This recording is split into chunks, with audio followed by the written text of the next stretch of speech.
Tonic.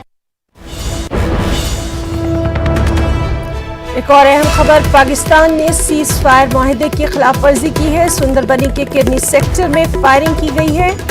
हिंदुस्तानी फौज इसका मुंह तोड़ जवाब दे रही है। तो सीज फायर माहिदे की खिलाफ वर्जी एक बार फिर से पाकिस्तान ने की है। सुंदरबनी के किरनी सेक्टर में फायरिंग की गई है। हिंदुस्तानी फौज इसका मुंह तोड़ जवाब दे रही है।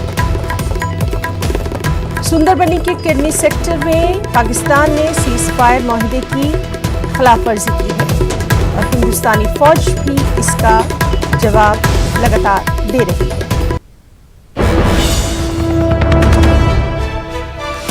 तो आप देख सकते हैं कि पाकिस्तान ने सुंदरबनी के किरनी सेक्टर में फायरिंग की है। सीज फायर माहिदे की खिलाफ वर्जी की गई है और हिंदुस्तानी फौज भी इसका लगातार मुंह तोड़ जवाब दे रही है।